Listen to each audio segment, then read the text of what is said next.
Hello, good evening. Welcome to Novara Live. I'm Bastani. Tonight, I'm joined, of course, by Kieran Andrieu. Kieran, how are we? Very well. In my cubby hole. Happy to be in my cubby hole as always. And Tuesday, 6 p.m. is my favourite time of the week now. Happy to be here with you, Aaron. How are you? I'm very well. I'm very happy to hear that I bring you so much pleasure in life. I wish my wife felt the same way. Coming up tonight, Rachel Reeves all but confirms a tax hike will be in the upcoming autumn budget.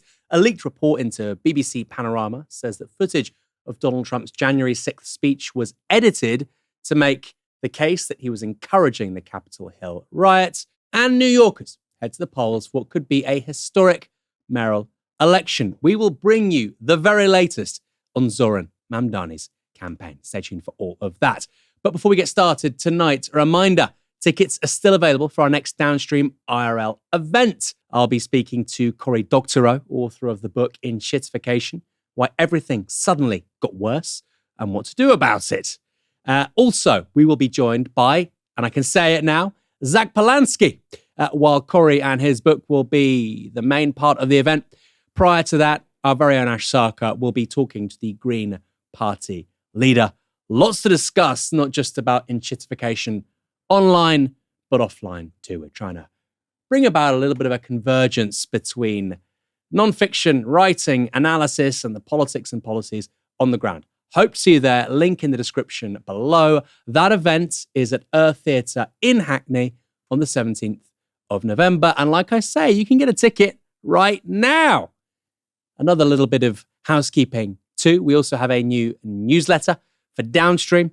It's available at novara.media/Downstream newsletter. I'm pretty sure there's another link there too. I've promised my colleagues we'll get to 1,000 subscribers by the end of this week.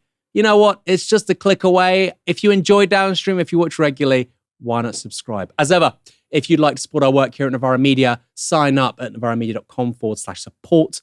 We are trying to build a new media for different politics. You know what? Politically, I think it's starting to pay dividends. And as ever, let me know what you think on tonight's show by sending us a super chat or just a comment here over on YouTube. In the wake of the Huntingdon train attack this weekend, a lot of people were very quick to jump to a range of conclusions. Elon Musk's platform, X, swirled with rumours, with several large accounts reporting, falsely, that eyewitnesses heard the stabber shouting Allahu Akbar during the attack. When two men were arrested immediately following that attack, right-wing X accounts began demanding that the authorities release details of their ethnicities. With every minute that passed in which the ethnicity of the suspects remained unknown, those accounts began to spread conspiracy theories and misinformation. This was one spread by Britain First co-leader Paul Golding. This is the moment the Allahu Akbar shouting Huntingdon terror suspect was arrested by police. Completely made up, of course. There is no verified record of any eyewitness reporting the attacker to have said such a thing. But that didn't stop Shadow Home Secretary Chris Philp from backing the extreme right and feeding into the sense that perhaps the police were hiding something. Horrific scenes in Huntingdon in what seems to be a brutal mass attack by two perpetrators.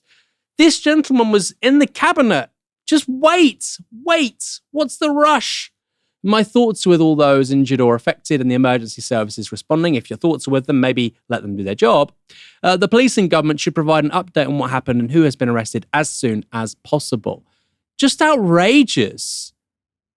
How can you expect your average Joe down the dog and duck to conduct themselves well online if a former member of the government won't do so?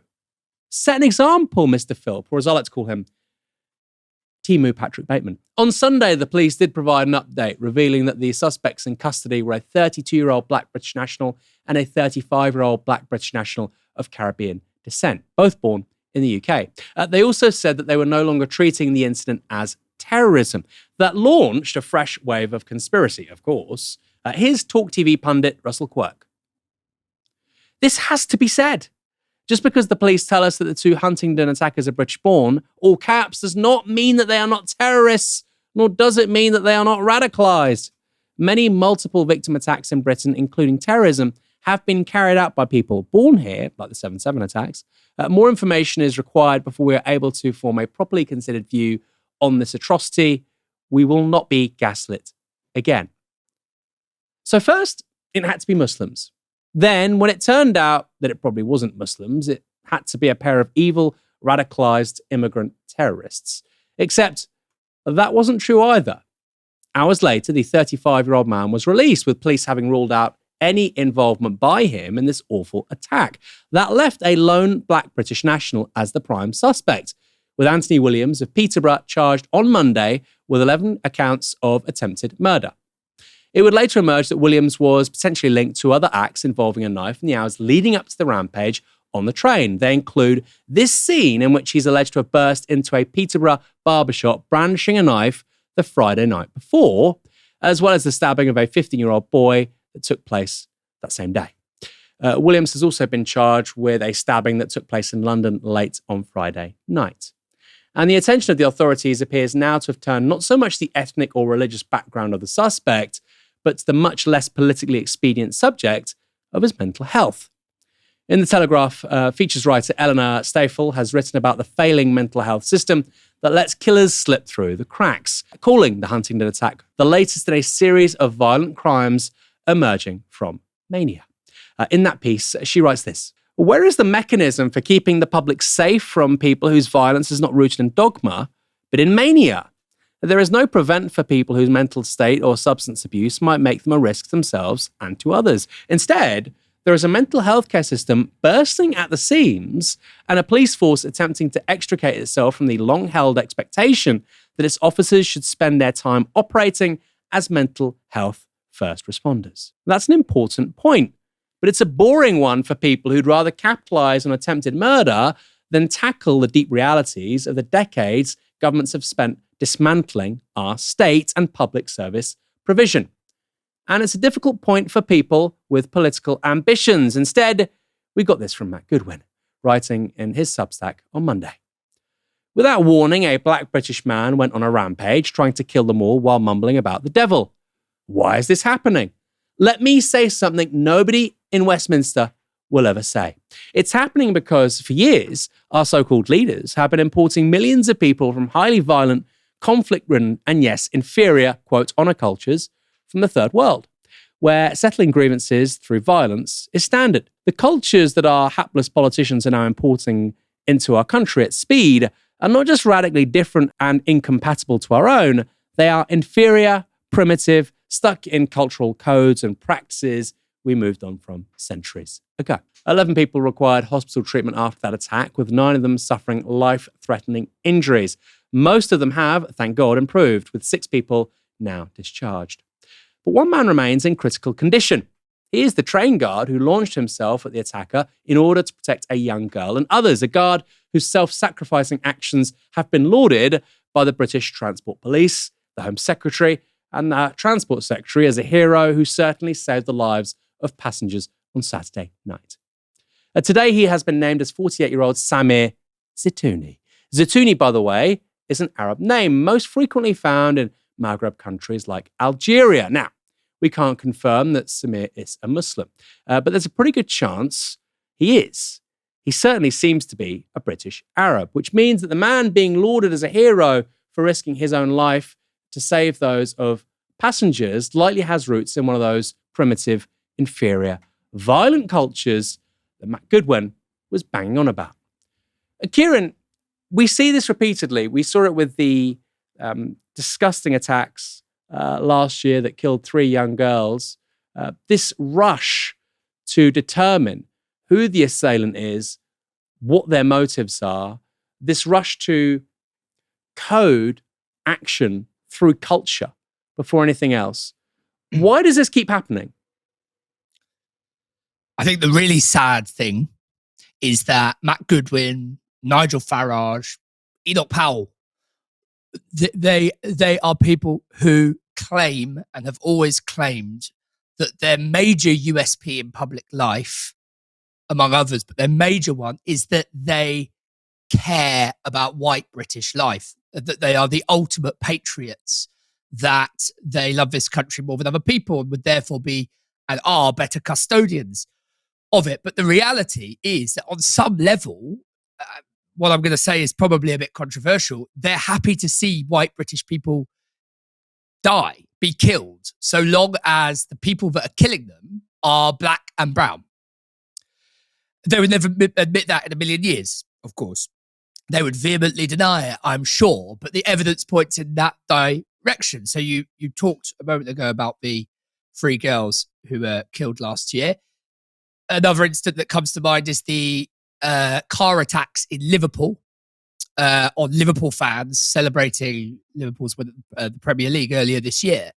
All of the likely suspects, or the usual suspects, crawled out from under their rocks and sort of filtered onto the internet, demanding that the authorities reveal the identity of the perpetrator. And then as soon as it was confirmed that the perpetrator was white British, silence, tumbleweeds.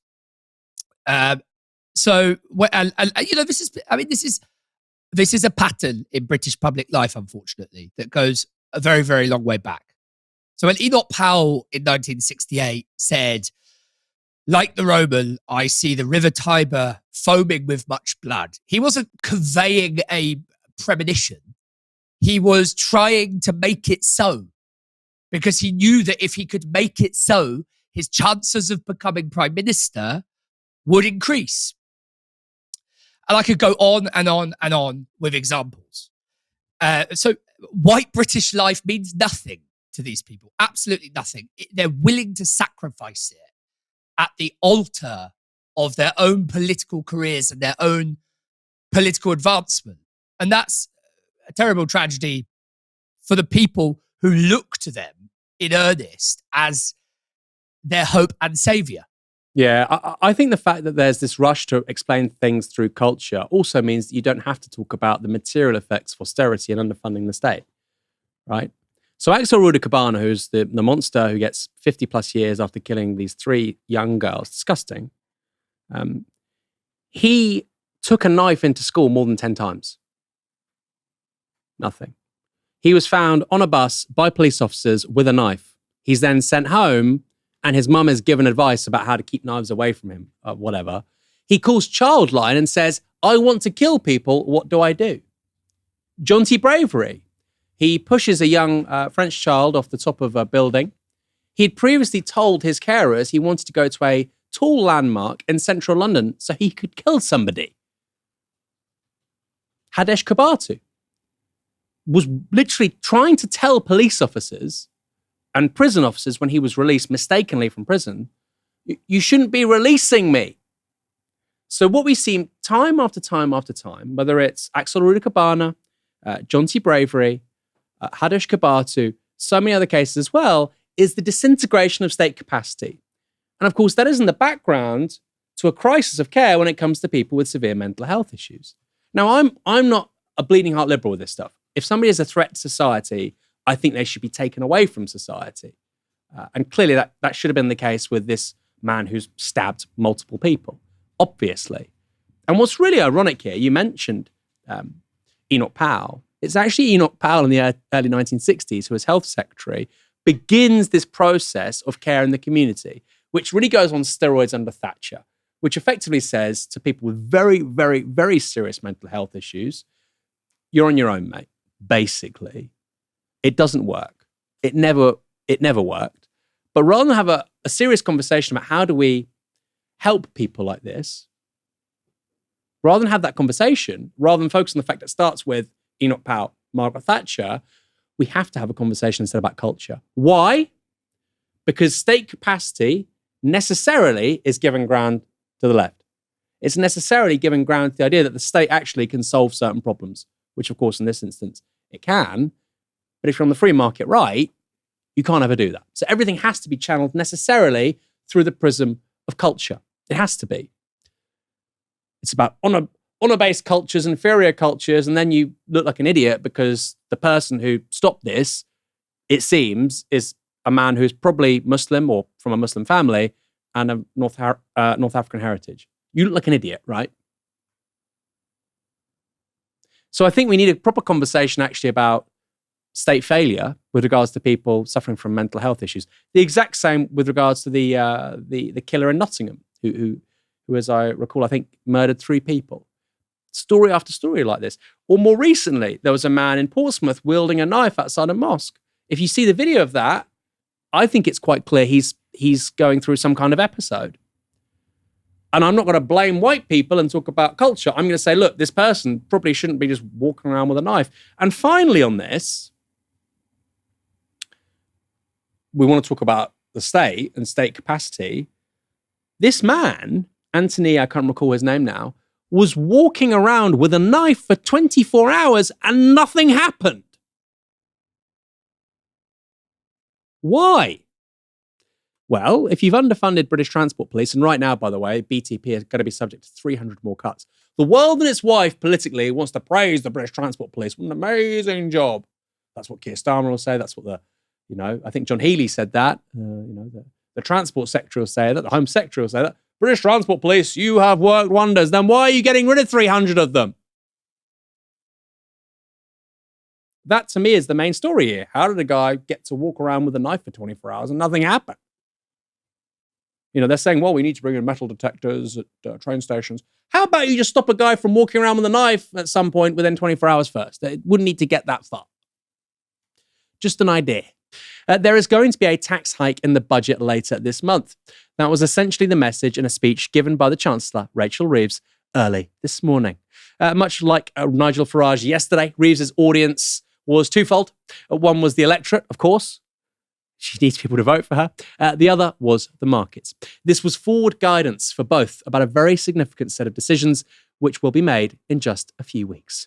Ahead of that speech, here's what Reeves posted on X. The budget this month will focus squarely on the priorities of the British public, cutting waiting lists, cutting the national debt, and cutting the cost of living. Darling, I've had a terrible month. Why is that? The national debt went up. Have you ever heard that before? Daddy, why are you so angry today? Sorry, sweet pea, the deficit is far worse than expected in May. Today I'll set out the choices our country faces and the values that will guide my decisions. The speech itself saw the Chancellor pledge a budget for growth with, quote, fairness at its heart. That would make the, quote, choices necessary to deliver strong foundations for the economy and mitigate a world that has thrown more challenges our way. Now, of course, it is very, very unusual for a Chancellor to give a speech like this just weeks before a budget. In fact, I can't remember it happening in my lifetime. And that's not just because the Chancellor is planning something big later this month, but it's also because of potential fallout. If things go wrong, things could get very, very bad very quickly. Reeves would probably have to resign, the markets would go crazy, and the country's borrowing costs would really rocket. It's widely rumoured the Chancellor intends to increase the basic tax rate by 2p. At the same time, she would cut national employee insurance contributions by 2p also. So most working people wouldn't feel much of a hit. Instead, it would be people like higher income earners, pensioners and landlords who would be feeling the pinch. And this would raise, according to the Financial Times, around £6 billion. Why is Reeves taking such an enormous step now, though? Well, that's partly because the terminally useless OBR recently downgraded productivity projections, putting a £20 billion black hole in the country's finances. And on top of that, tax receipts are slightly lower than expected in areas such as capital gains tax. So we could see a reasonably sized black hole overall of as much as £30 billion. That's an issue because the UK's borrowing costs are presently very high, with interest on the national debt being over £100 billion a year. Meanwhile, the deficit is also over £100 billion. Borrowing costs are higher because the national debt is higher. You're paying more interest on a principal which has expanded quite significantly. The debt is now 100% of GDP. But also the rate for British gilts, that is the debt that we sell to international debt markets, is higher too. If the government doesn't get on top of all of this, the risk is that the markets look at Britain's position negatively, with borrowing costs rising further still. It's a bit like people. If you're viewed as a less safe bet, you pay a higher rate of interest, at which point you get a political doom loop. So the bet here is that you do something very big and probably quite unpopular now in order to stave off the pretty large possibility of something existential later on. Now, that is all entirely understandable, except Labour said in their 2024 manifesto that income tax would not go up. This is from that manifesto. The Conservatives have raised the tax burden to a 70-year high. We will ensure taxes on working people are kept as low as possible.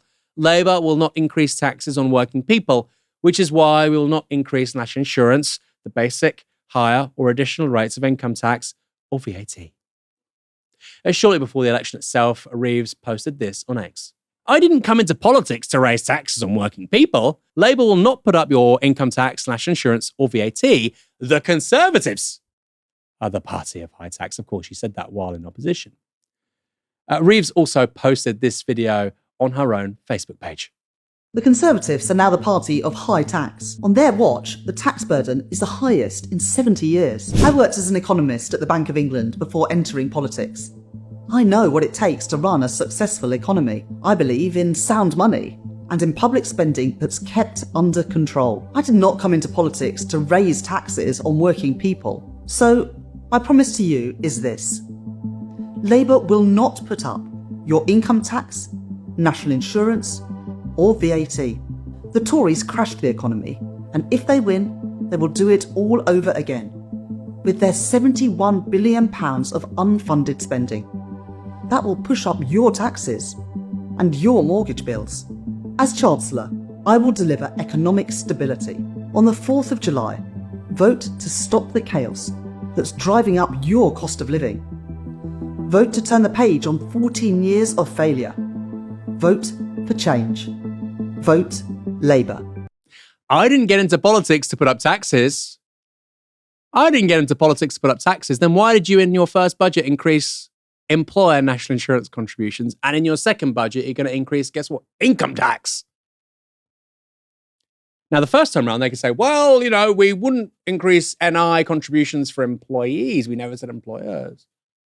And of course, employers often will transfer those costs onto employees through lower income increases. They won't get the same pay rises they otherwise would have, or to consumers, right? But they're kind of, being really, getting into the weeds. Okay, fine. But they promised explicitly, we will not put up income tax. And they're going to do it. We know they're going to do it because they've had a speech given by the Chancellor of the Exchequer, 3 weeks before the budget. You don't do that unless something weird is going to happen. The question is, what's it going to look like? Now, it might be even keel, even Stevens, if you're on, say, £35,000 a year. If they're going to reduce national insurance contributions for employees and then increase the basic rate by 2p, I'm not even opposed to that. But the point is, you won this massive majority promising not to increase taxes. This dissolves trust and confidence in the political process. It's not good. Elsewhere, Keir Starmer said this on the matter. Let me be really clear about tax, because this has been a big issue in the last 3 weeks. So let me be absolutely clear. All of our plans are fully costed, fully funded. We will not raise tax on working people. That means no tax rises for income tax, for national insurance, for VAT. Our manifesto comes out tomorrow. It's a very forward-looking manifesto, but there's nothing in our manifesto that requires us to raise tax. You've swerved the top 5% of earners there. Nothing requires us to raise tax. And I tell you, I do want you're challenging me and I want to deal with this. I want to do things differently. I want to grow our economy. I accept that previous Labour leaders have sort of pulled the tax lever every single time and driven up spending. I want to grow our economy. The manifesto tomorrow will be a manifesto, a plan for wealth creation. Now, you may not hear a Labour leader say that very often, but for me, that is the most important thing. And therefore, I'm not going to do what other Labour leaders have done and be tempted to simply say every time we're going to pull the tax lever. We're not going to do that. Liquid Keir Starmer. Liquid. This is like, the essence of Keir Starmer. Just a little, you have a little pipette, just a drop. It's in a bottle. Slag off your predecessors. You won't hear this from many Labour leaders. They're going to slag off all the guys that came before you, lie, slag them off some more, and then say some gumph about wealth generation, which frankly, he has no idea what he's talking about. He has no idea. He genuinely seems to have thought in opposition, if a guy just comes in with a nice haircut and a £300 pair of glasses and just says, calm the markets and does his tie-up, then everybody will be happy and everything will be fine and we'll go back to the 1990s. That's all we need for growth, isn't it? Just don't be the nasty Tories and wear a Brioni suit and have a bit of spiel with the CBI and the banks and the supermarkets, and we'll all get together and we'll get growth going. You have to remember, UK productivity growth, which has been stagnant since 2008, is basically some of the worst in the developed world. And this guy's plan was some designer glasses and a haircut. Well, look, I want to do things differently. I will just pull the lever for higher taxes. That's exactly what you're doing, Kit. It's been 1 year and you're all out of ideas. I will just pull the lever. You're pulling the lever. He's pulling the lever like a gambling addict in a Las Vegas casino. He can't do the one-arm bandit quickly enough. Tax rise, tax rise, tax rise, tax rise. More.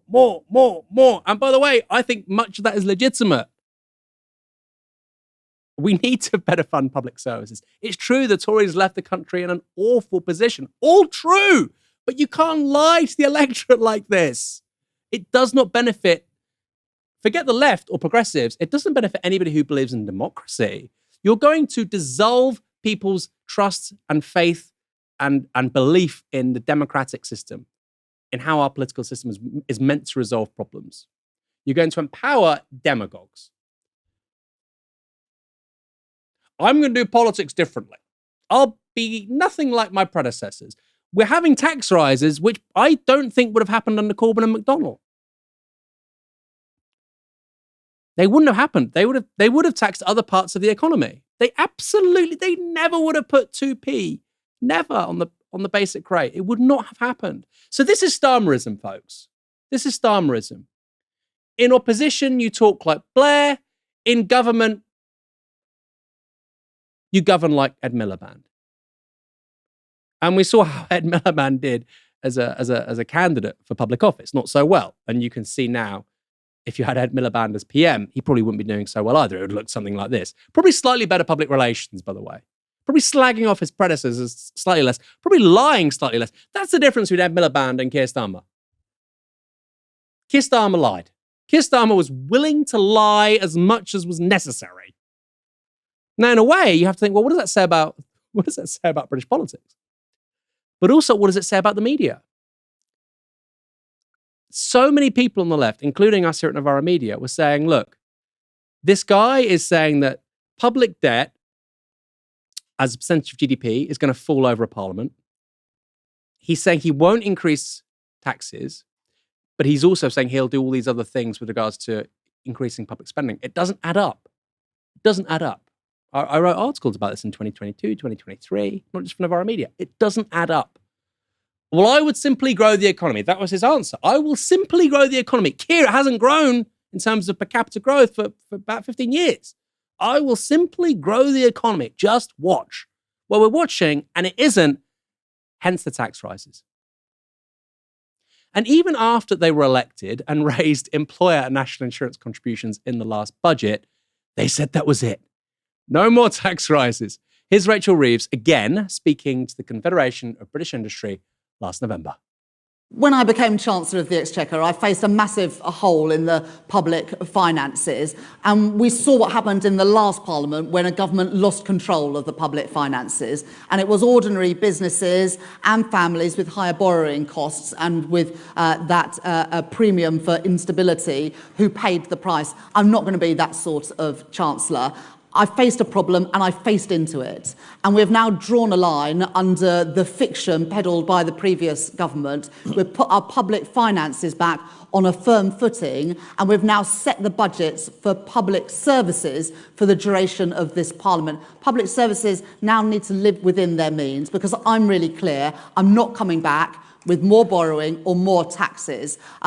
And that is why, at this budget, we did wipe the slate clean to put public finances and public services on a firm footing. And as a result, we won't have to do a budget like this ever again. And indeed, unlike the last government, I will only be doing one budget a year so that this government can focus on what our number one priority is, and that's growing the economy.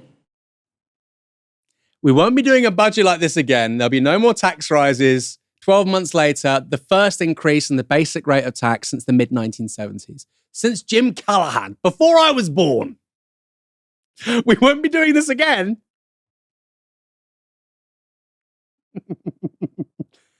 You couldn't make it up. I know we say this all the time on this show. We say it all the time in terms of political journalism. You literally couldn't make it up. Well, I'm talking to CBI as nasal Rachel Reeves. Look, I worked at the Bank of England. By the way, she wasn't an economist at the Bank of England. And, I wrote on my LinkedIn page that I was an economist at the Bank of England. And this won't be happening again, I promise you. You have to think, what's going to be in the budget in 2026?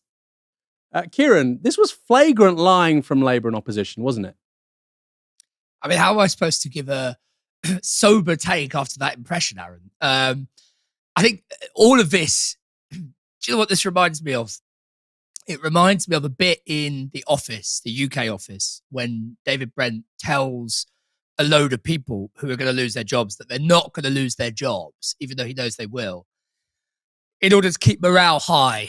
And then somebody points out to him that their morale is going to be considerably worse when they learn that they have lost their jobs, and he lied to them.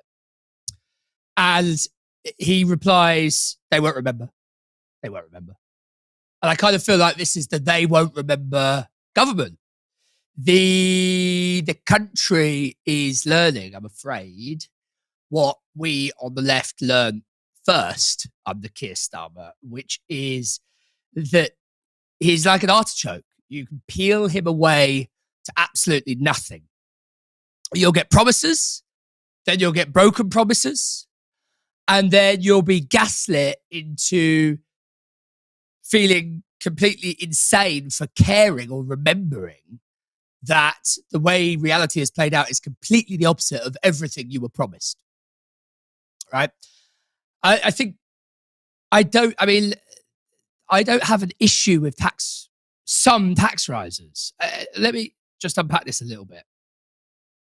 The heart of the problem here, and you've said a lot of this already, Aaron, but the heart of the problem here is the lying, is the failure to keep promises and going out on such a limb over and over again to make those promises. It almost looks like, I don't know, it starts to, in retrospect, look like self-flagellation or something, performative self-flagellation. Why would you do that? I get that journalists grill you. I get that you can't just dodge the question. But say, don't, in my view, they should not have committed to no tax rises. They should have said, we don't want to raise taxes. Our aim is to avoid raising taxes, but we can't forswear anything. We can't rule anything out. We don't know where the economy will be in a year. Okay, maybe not, the easiest thing in the world to do with the media and social media and so on. It's hostile media or relatively hostile. But the point is, don't ensnare yourself like that. And actually, anybody looking at the economy in this country, whether they're particularly on the left, of course, but even a lot of centrists. I mean, Michael Walker interviewed Martin Wolf the other day. I mean, even he said it's obvious that the promises that the Labour government made before it came into power were completely fabulistic. It was pie in the sky stuff. You just have to have a cursory, basic understanding of the economy to know that you can't rule out, you can't forswear taxes, tax rises, and borrowing. You just can't do that in the situation that we've been in for, particularly since COVID, but the past 15, 20 years in total as well. So I think taxes need to be raised on high earners, of course. They need to be raised moderately on middle earners. Actually, income tax needs to be raised moderately on middle earners. Really, I know it's a political hot potato and it's a very difficult one to sell, but that is what the economy needs in the longer, medium to long term. But painting yourself into this corner is such an unnecessary own goal, in my opinion. I mean, we can quibble about, how they might have navigated those difficult questions a year and a half ago. But it seems to me to be a ridiculous, unforced error. And the kind of political shape-shifting that you get with Keir Starmer and Rachel Reeves and the whole confabulation of them, it seems to me contributes and continues to contribute massively to the evaporation of the largest parliamentary majority in modern history. It has to be a part of that story. As I say, the country is now learning what was tested on the left in laboratory form within the Labour Party, which is shape-shifting, mendacity, like the rest of us, brushes our teeth and eats our breakfast. You mentioned something about the difference between governing and campaigning and so on. Politicians do break promises. This isn't the first time that high-profile politicians, prime ministers, presidents have said no tax rises. Famously, George Bush Sr. in 1988 said, read my lips, no more taxes, no new taxes. And he introduced a raft of new taxes after that. It's not unprecedented. But I think what Keir Starmer does is the old phrase, campaign in poetry, govern in prose. I think Keir Starmer has always both campaigned and governed in prose, and very bad prose at that. Well, he governs in lies. I love this idea of him being a fabulist, right? Somebody who just completely... A fabulist, by the way, somebody who just tells lies. But I always think of a serial fabulist as somebody who's just a kind of fantasist. And that's kind of Keir Starmer. We have a lovely super chat here, or a very generous super chat from blah-de-blah. £20 regarding a broader conversation about state cuts. The news cycle prioritises novelty over deeper analysis. NM goes into deeper dives, but the MSM sets the frame and the online news outlets counteract. How can we alter this? It's one reason why I love Downstream. We did an interview with somebody to talk about asset managers. And, when I pitched that to my colleagues, we're going to talk about asset management. We'll do a Downstream on it. They were like, never heard of this guy, never heard of the book, don't even know what asset management is, what's a closed fund, what's an open fund. We did that interview with Brett Christophers, and it's got, I think, 600,000 views. So sometimes you can make content, okay, that's not made the weather, but I think a lot of people, and not just all on the left, by the way, are now much better informed about asset management and why it's not good in the public sector, right? The likes of Blackstone and so on. I think that's one good example. I would love to see more agenda-setting content like that. And I think long form is the way to do that. What do you think, though? Let me know using the comments or maybe even a super chat. A week before the 2024 presidential election, BBC Panorama published a documentary titled Trump, A Second Chance. That was aired on October the 28th. However, according to a leaked 19-page internal dossier compiled by a recent member of the corporation's Standards Committee, that doc, quotes, completely misled viewers. Here is a video on the Telegraph's YouTube page detailing those edits. A week before the US election, BBC Panorama released a documentary called Trump, A Second Chance, and in it, they played the following clip. We're going to walk down to the Capitol, and I'll be there with you, and we fight. We fight like hell. But Trump didn't, in fact, say this at all. The BBC spliced together two clips that took place 54 minutes apart. So let's go through it again. We're going to walk down to the Capitol, and I'll be there with you. Now, see there, between Capitol and, that's a cut. Here's what Trump actually said. We're going to walk down to the Capitol, and we're going to cheer on our brave senators and congressmen and women. It's different. It wasn't until nearly an hour later that he then said the second part of the BBC's version. We're going to walk down to the Capitol, and we fight. We fight like hell. 54 minutes. 54 minutes. And you got the dramatic, scary music. 54 minutes. Now, anybody in the media game will tell you, you dip to white. If you've got something which looks like it could be a continuous series of events, but actually you've made an edit and it's not really clear that you made an edit, you dip to white, and you have a flash of white across the screen. So you're telling the audience that this wasn't, a chronological sequence of events. I knew that, and I'm not even a video guy, when we were making YouTube videos with 2,000 views. But BBC Panorama talking about the former president a week before the US presidential election doesn't do it? Really? But it was an accident, I guess. The person who compiled this leaked dossier is Michael Prescott, a former journalist who the Daily Telegraph writes about, and they say his response to those edits was not very positive. Mr. Prescott, one of two independent editorial advisors sitting on the BBC's Editorial Guidelines and Standards Committee at the time, watched the programme and was struck by its, quote, distinctly anti-Trump stance, with 10 Trump critics featured against just one supporter.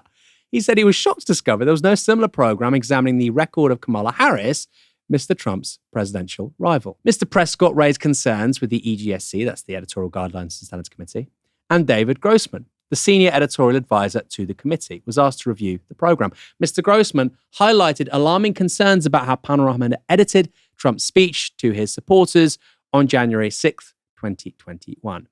Mr. Prescott wrote this: examining the charge that Trump had incited protesters to storm Capitol Hill, it turned out that Panorama had spliced together two clips from two separate parts of his speech. This created the impression that Trump said something he did not, and in doing so, materially misled viewers. There was no screen wipe or caption over the footage to signal to viewers that it had been edited or was out of sequence. Misled viewers. This is what their own internal people are saying.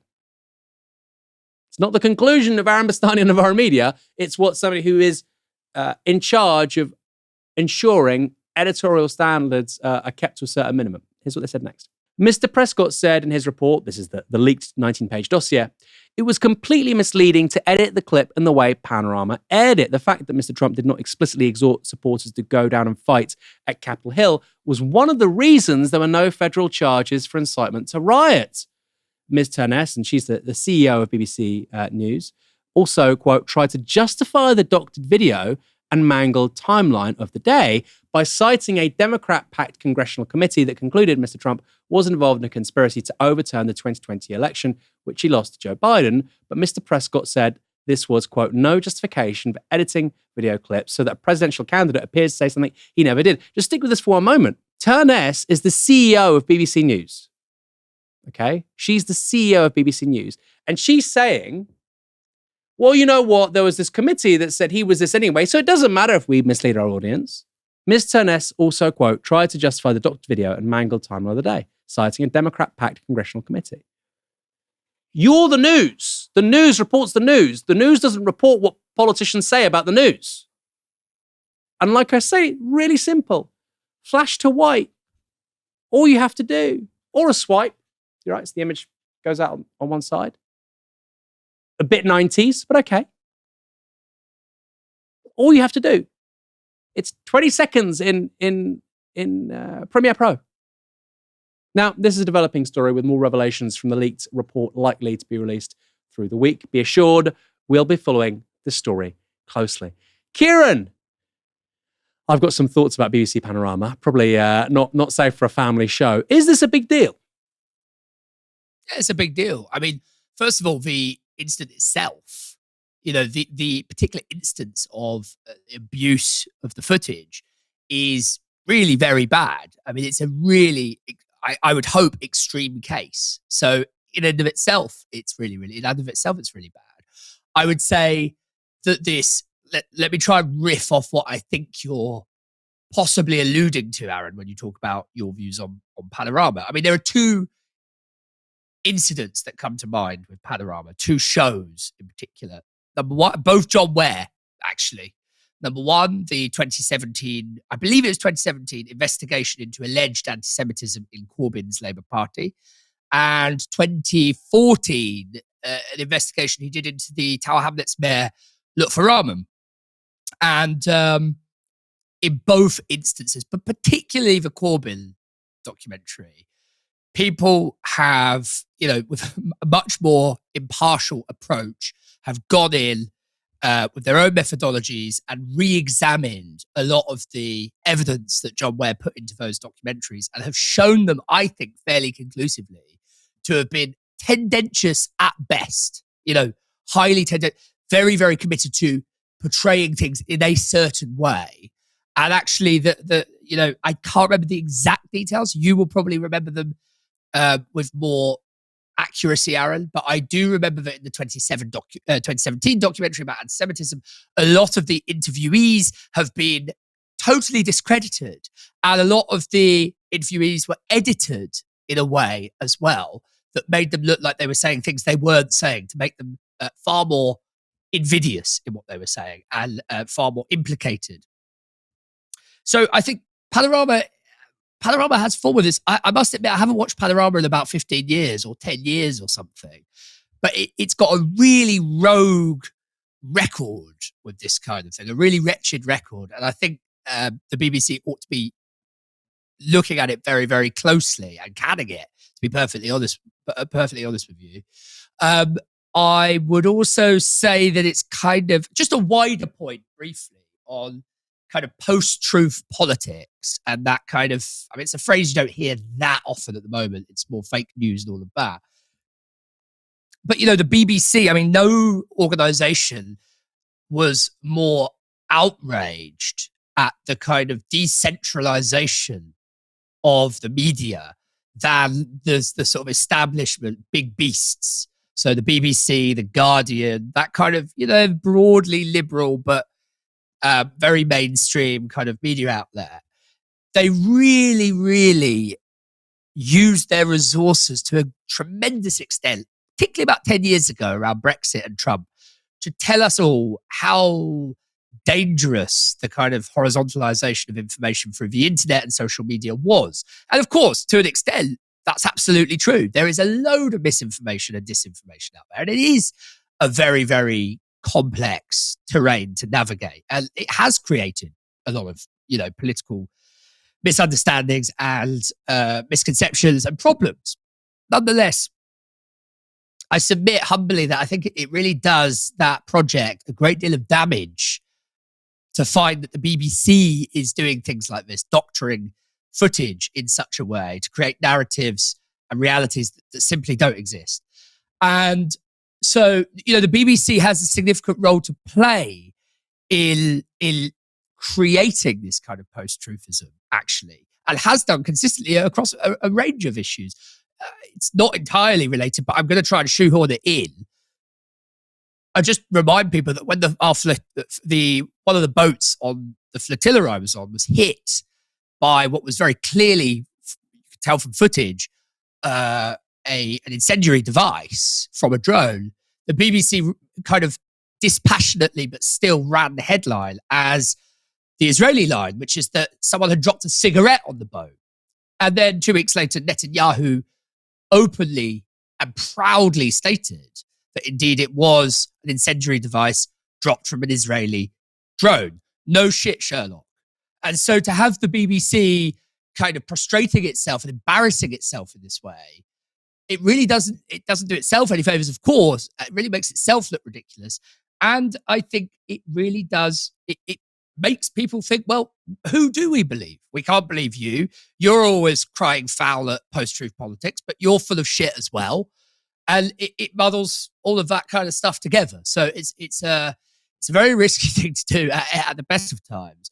I would also say that finally, there is enough to get Trump on. I mean, if you really want to make a documentary about how bad Trump is, just make a documentary about how bad Trump is. You know, he says and does bad things every day. There is no need to doctor things in this way. And it is a terrible abrogation of the BBC's duties.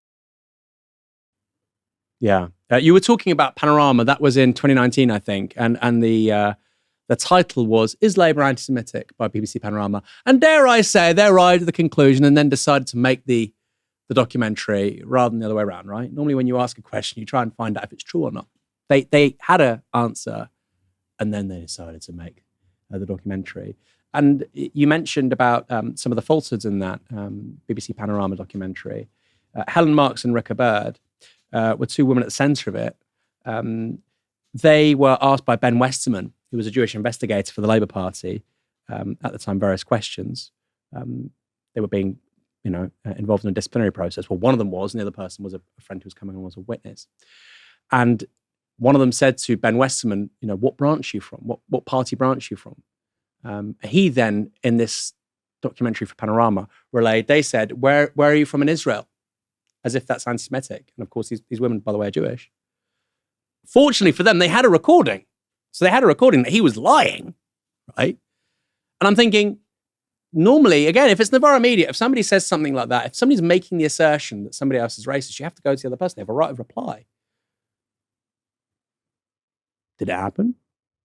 It's the same story here, right? You've got 10 people on the anti-Trump side, 1 Trump supporter. You've arrived at a conclusion. I don't like Donald Trump. Surprise! But this isn't journalism. And by the way, it's not even our country. I understand partisan media in the United States, MSNBC against Fox News. It makes sense, right? You have sides, it's your country. Britain has the luxury of not being the United States. We can actually offer some impartial journalism because the BBC is British, not American. You don't have to be partisan. You know, Donald Trump might not cut your budgets. You actually have the luxury of being truthful and honest, and yet they couldn't do it. And actually seeing that edit, I sincerely believe, my personal view, it's very intentional to make it as smooth as possible. It's actually quite hard to do that. You really can't tell. And you've got the music going on, right? And I agree with you, Kieran. BBC Panorama should be canned. It is not journalism of the standard one would have expected from that program 20, 25 years ago. That's also true, of course, of many of its other shows like Newsnight. But Panorama still has a decent budget. It still has pretty major prominence in the public conversation. It does not deserve either. New Yorkers are at the ballot box voting for the next mayor. And there's one guy topping every poll. That's right. It's Democratic Socialist Zoran Mamdani. But maybe you don't trust the polls. Well, trust the bookies. Ladbrokes is predicting a landslide win for Mamdani in the early hours of Wednesday morning, saying his win is the only possible outcome. You can see why the socialist wunderkind has made such a splash in the Big Apple, honing in on the biggest problems faced by ordinary residents of the city: spiraling rents, outrageous grocery prices, and a public transport system that doesn't work for New York's poorest citizens.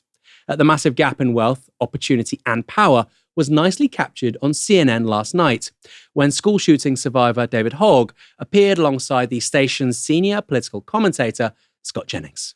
He's probably going to win. I mean, it's a Democrat town, and they're going to elect a socialist to run the financial capital of the world. I mean, you know, you gave him $300,000. That's interesting. That's probably the only 300 non-Islamo-Marxist grant that he got. I saw Linda Sarsour today bragging about all the money that's coming from all over the world. And so for their elections in New York. You know, look. And honestly, I think part of the reason he's so powerful is because people are tired of being lectured by men with Rolexes on CNN about affordability in this country. That's the real reason he is resonating right now. Sometimes less is more. But Mamdani's superpower is his atomic charm and iron messaging. And we got a glimpse of both on MSNBC last night. James Carville was here. Okay. And he's been a little bit more of, I think he would call himself a centrist. Okay. He said Zoran Mamdani is more on message than any candidate he's ever worked with. Oh. And he said, hands down, that's a positive trait. Very kind of him. So here's the test. Oh, God. How quickly can you go from this topic back to affordability? Okay. Halloween. Here's the thing. You're seeing candy prices shoot up across New York City. And it's part of the fact that we're the most expensive city in the United States of America. We got to take a look at that. The movie Godfather. You know, there are too many people who think that the only way they could afford to live in New York City is if their father already lived here. And the fact of the matter is you should be able to afford your own apartment and not just have to pray to God to get there. Incredible. Right? You got there. Nice work. Not bad. Lightning round is in a word or a sentence. But it's your mic. If you go longer, you go longer. Okay, You're a candidate. In a word or a sentence, I am a Democratic Socialist because... I believe in the dignity of all people. I am the Democratic nominee for New York because... I beat Andrew Cuomo by 13 points. A reason conservatives are welcome in your Democratic Party is... They also have to pay rent. By the way, that's why so many powerful people are terrified of this guy. Why should conservatives vote for you? They got to pay the rent. That's what scares them. Now, despite the backing of literal billionaires who've thrown millions at his campaign, Mamdani's main competitor, failed Democratic Party contender and disgraced former New York State Governor Andrew Cuomo, hasn't been able to make up much ground. But yesterday, he got the official backing of two big hitters. US President Donald Trump posted this on Truth Social. I would rather see a Democrat who has had a record of success win than a communist with no experience and a record of complete and total failure. He was nothing as an assemblyman, ranked at the bottom of the class, and as mayor of potentially, again, the greatest city in the world, he has no chance to bring it back to its former glory. Whether you personally like Andrew Cuomo, who, by the way, was the governor of the state of New York, and he's saying it's not glorious anymore. Whether you personally like Andrew Cuomo or not, you really have no choice. You must vote for him and hope he does a fantastic job. Trump topped that plea off with a threat. If communist candidate Zoran Mamdani wins the election for mayor of New York City, it is highly unlikely that I'll be contributing federal funds other than the very minimum as required to my beloved first home, because of the fact that, as a communist, this once great city has zero chance of success or even survival. If only he was Javier Milei or Benjamin Netanyahu in Israel, have the money, but when it comes to New York, the most iconic and important city in your country, no way, it's the wrong guy. Makes you think. Also back in quiet moments, everybody's favorite evil genius, Elon Musk. Remember to vote tomorrow in New York. Bear in mind that a vote for Curtis is really a vote for Mamdani, or whatever his name is. Vote Cuomo. He's such a loser. He's such a bum. Hey, you know what? Maybe he took too much ketamine that morning and he genuinely forgot the name of Zoran Mamdani. One of the politicians in the United States right now with the highest brand recognition. Mamdani, or whatever his name is. Hey, maybe you shouldn't have had that G, Elon, right? Maybe rein it in. Maybe the world's wealthiest person shouldn't be a high-functioning drug addict. Who do I? What do I know? Anyway, now, if you know anything about New York, those endorsements are likely to be the kiss of death for Cuomo. This was Mamdani's take on them. Look, I think this is one of the more expensive endorsements that Andrew Cuomo has ever gotten, because it took $959 million in tax breaks that he gave Elon Musk for Elon Musk's pet projects back when Cuomo was the governor. And we're seeing the two twin architects of this second term of Donald Trump's presidency, in the president himself and Elon Musk, saying clearly to New Yorkers that their candidate is Andrew Cuomo. And they've picked Andrew Cuomo because they know that he will be the puppet that they want right here in New York City. And he's showing himself to not just be that, but also to be their parrot in the language that he's using to close out this election. This guy is good. He's a puppet and a parrot. I like to think of Bernie Sanders as John the Baptist, and that this guy isn't Jesus Christ, obviously. But he is, I think, hands down the best communicator I've seen on the left in the English-speaking world. I'll go there, ever. Kieran, what do you think? I don't think that that's hyperbole. I think you're broadly right on that. Incredible communicator, so quick, amazing. I mean, I love The Godfather, the way he worked his way round to the Godfather answer. The rents, it was the rent one. It was the response about why Conservatives should vote for him. That was a great answer in and of itself, but also illuminated something more widely about his campaign and about his messaging, right? And why it was so successful. Because he stripped away everything and he got straight to the nub of the issue, which is rents. And by doing so, he wouldn't put it in these terms, but he immediately made it a class issue. He immediately stripped away all of the kind of cultural or identity dimensions and made it immediately a class issue. Why should they vote for you? Because they pay rent too. And rent is high in New York, whether you're conservative or whether you're Democrat or socialist or whatever. So that was an amazing, amazing response. Other reflections, the person, the guy wearing the Rolex lecturing people about the cost of living, he's right when he says it's the financial capital of the world. And I think that is something that we need to pause and marvel at. It's absolutely incredible. We've had so few wins over however many years and decades left. I know everybody is celebrating this. I'm not saying I'm a Cassandra, crying into a void or something, but it is incredible that somebody like Zoran Mamdani, who describes himself as a democratic socialist with the policies that he's advocating for, is about to become mayor of the center of global capitalism, global finance, still the kind of undisputed champion center of that system, however many competitors there are emerging in the global south and China and so on. It's absolutely remarkable stuff. And if it can happen there, it can happen anywhere. I don't know, that's a cheesy thing to say. There's a song, obviously, that says something, it's a paraphrasing of a song about New York. If it can happen there, it can happen anywhere. It's absolutely remarkable on that level. And it's also remarkable because he came from nowhere. I mean, his dad, I used to read his dad when I was doing my undergraduate, but that's not the kind of background that you would expect or say is, fertile ground for nepotism in politics of that order of magnitude. He's young. He's come from virtually nowhere. Yes, he is an incredible performer, an incredible communicator. It's not like we can easily replicate that everywhere and anywhere and expect every candidate that comes out of the woodwork to be as good as Zoran Mamdani, but it has to give us a tremendous amount of hope. And just a couple of brief final observations. New York is a liberal place. It's always been a liberal city, but I mean liberal rather than, as Americans say, progressive, or as we would say, radical. What was it, 10 years ago? Only 10 years ago, Michael Bloomberg was mayor of New York, maybe less than 10 years ago. Michael Bloomberg was mayor of New York. Bloomberg, Republican, independent. Before that, Rudy Giuliani, now paid up kind of crackpot mega type, but was a Republican mayor and won 2 terms. So it's important to understand it within that context as well, in calculating its improbability. And finally, I don't think this detracts at all.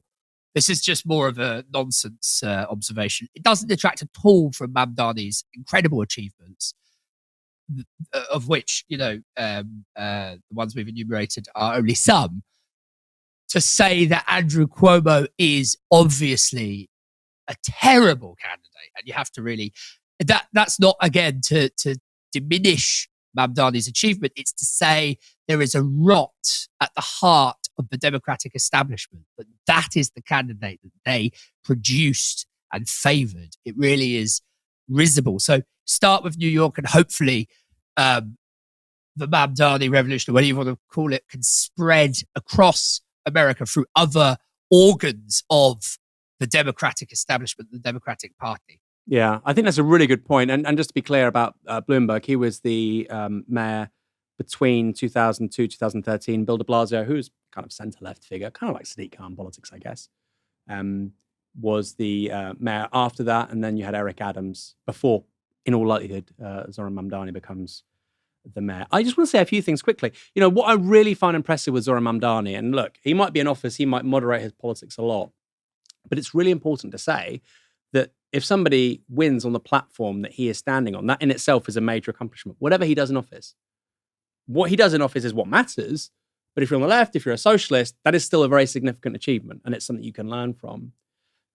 He doesn't have off days, right? We all have off days. Sometimes I'll do a show here and I think, oh, I nailed it.